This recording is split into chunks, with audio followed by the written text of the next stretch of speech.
Bonjour à tous. Merci de votre présence pour ce webinaire Docker.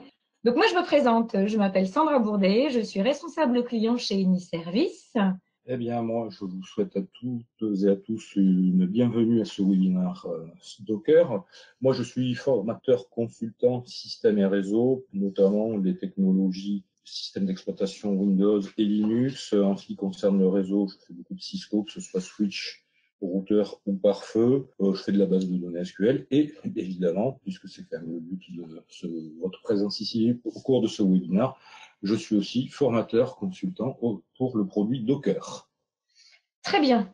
On va s'attacher pendant ces 30 prochaines minutes à mieux comprendre ce qu'est Docker, à voir à qui cela s'adresse et puis à rentrer, je dirais, un petit peu plus dans le détail du comment ça fonctionne, pourquoi l'utiliser, et puis on essaiera également de se projeter et d'essayer de voir un petit peu quel est l'avenir de Docker.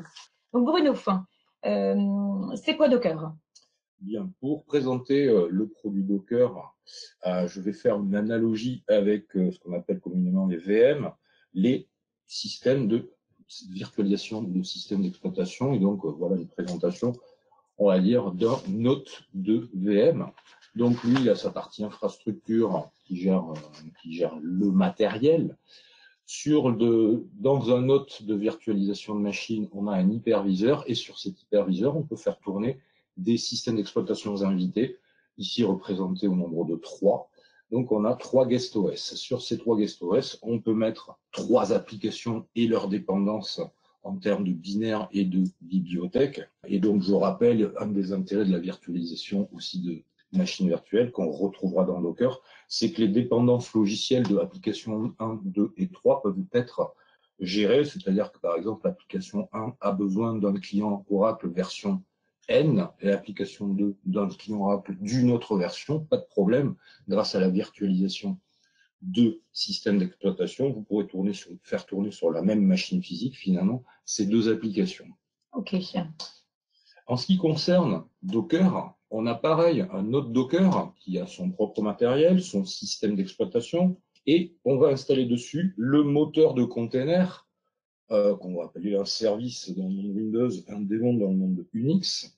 Et de la même manière, je mets mes 3 applications ainsi que leur bibliothèque. Et là, je constate tout de suite que le pavé GuestOS a disparu. On n'installe pas de système d'exploitation dans les containers applicatifs.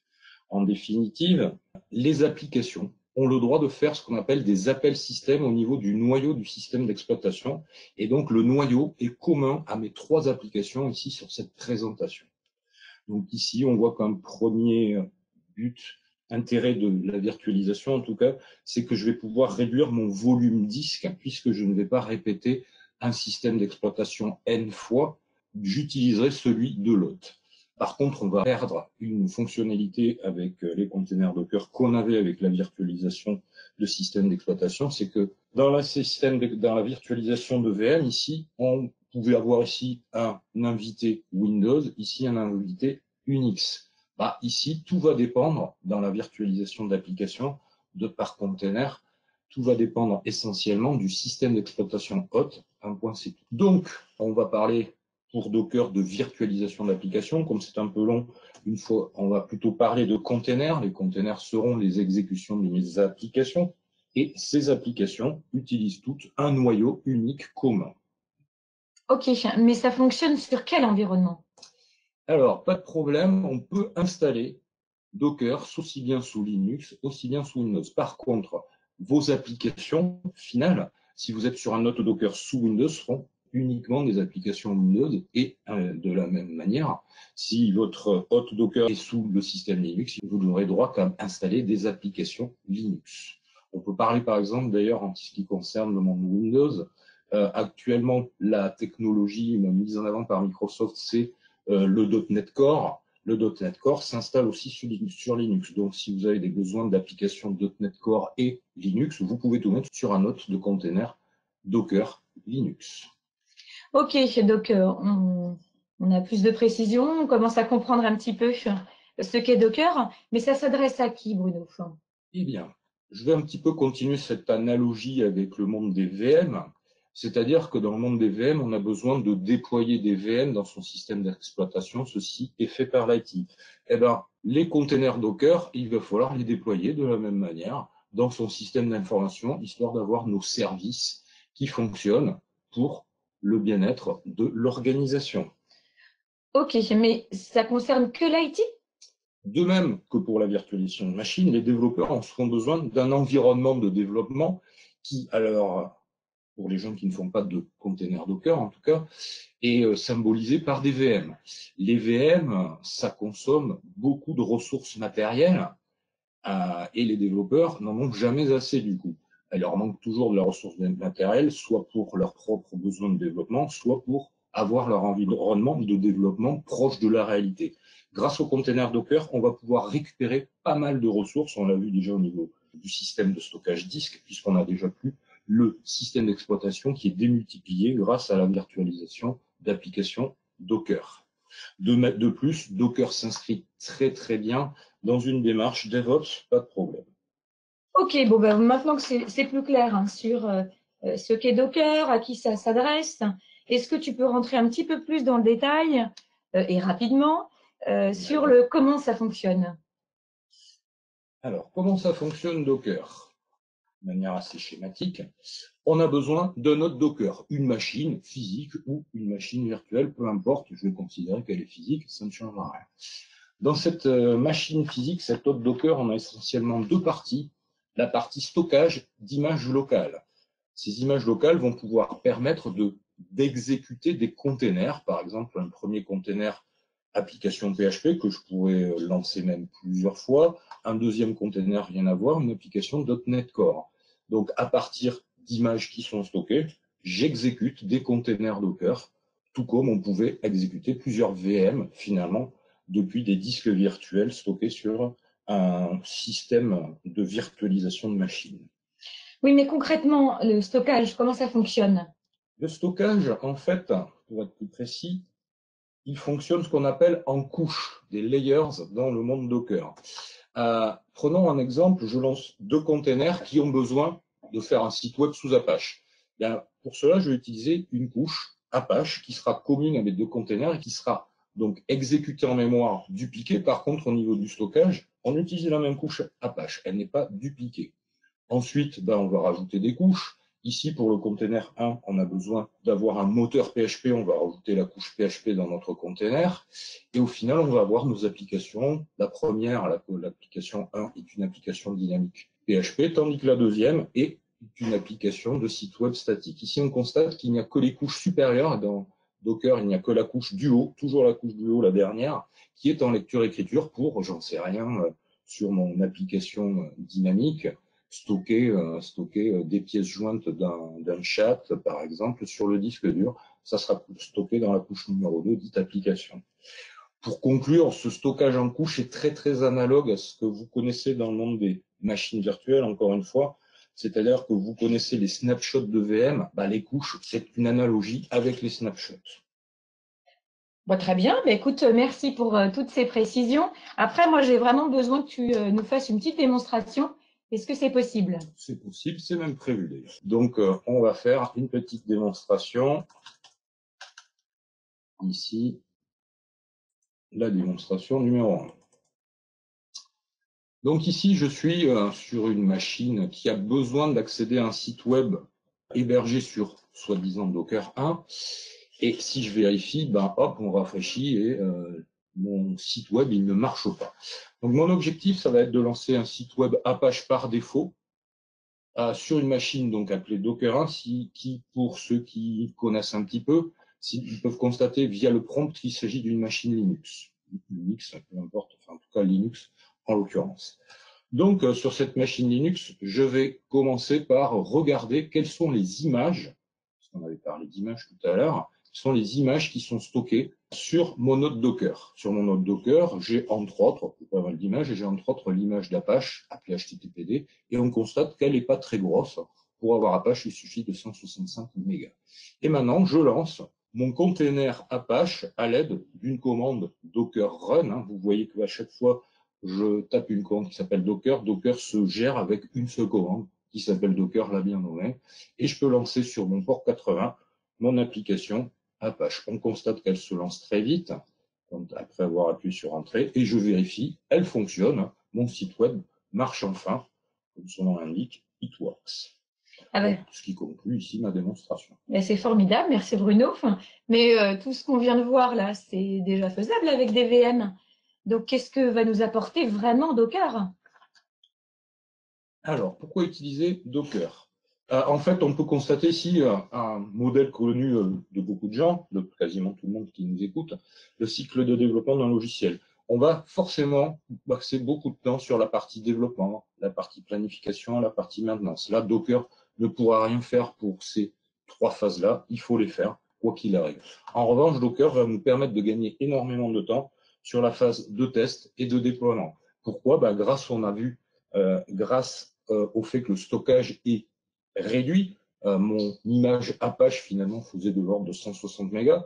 Donc, quand on a besoin de passer de l'environnement de développement à l'environnement de test, à l'environnement de production, je ne vais finalement transférer que 160 mégas si j'ai juste Apache, plus évidemment, il faut taper sur, il va falloir mettre du contenu qui fera quelques centaines de mégas, mais ça ne fera pas des gigas. Donc, on voit la différence déjà de transfert de fichiers qui est très différent par rapport au VM. Et ensuite, on a vu que le lancement d'Apache était extrêmement rapide.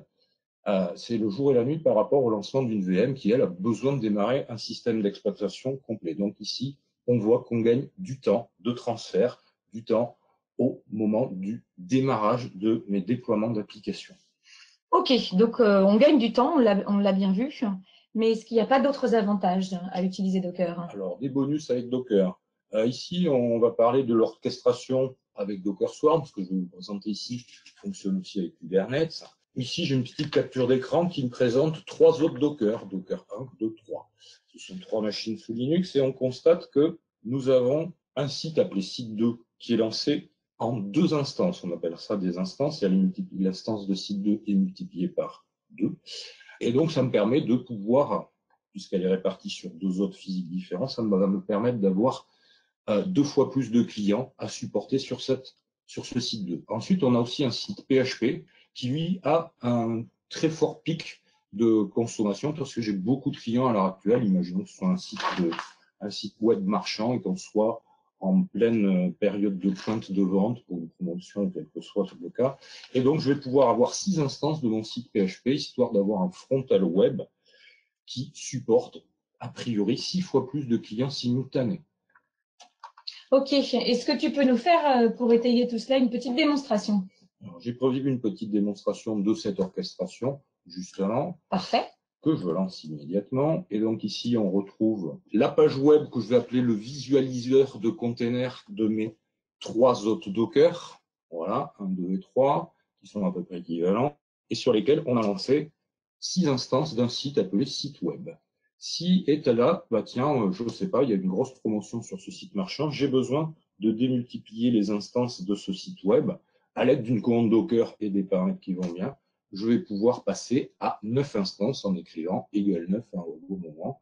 Et les 3 instances supplémentaires se lancent et on constate sur le visualiseur qu'elles se sont bel et bien lancées sur mes 3 autres et de manière répartie équitable, pour la petite histoire. Maintenant, la nuit arrive, j'ai besoin de récupérer des ressources sur mes 3 autres Docker. Et j'ai besoin plus que de 3 instances. Il suffit que je demande, je veux plus que 3 instances à l'aide de quasiment la même commande. Et donc, je constate que je n'ai plus que 3 autres. Petit bonus en ce qui concerne cette démonstration, ou plutôt cette mise en œuvre de containers multi-instances. Si j'ai besoin de faire une mise à jour de mon site web, passer à la version N+1, je vais pouvoir, à l'aide de cette configuration, passer à la version N+1 sans interruption de service. C'est-à-dire que je vais demander à passer à une nouvelle version. Ce sera d'abord ce container qui se mettra à jour et pas les deux autres. Puis ensuite le deuxième et enfin le troisième. Et de cette manière, j'aurai eu aucune interruption de service. En revanche, mais heureusement on a le choix, en revanche, il y aura peut-être un problème, c'est à vous de voir. Ça voudra dire qu'à un instant donné, il y aura deux sites web, enfin deux instances par exemple, qui seront en version N+1, tandis que celle-ci sera toujours à l'ancienne version. Donc j'aurai certains clients qui seront toujours en ancienne version de mon frontal web, tandis que d'autres seront en nouvelle version.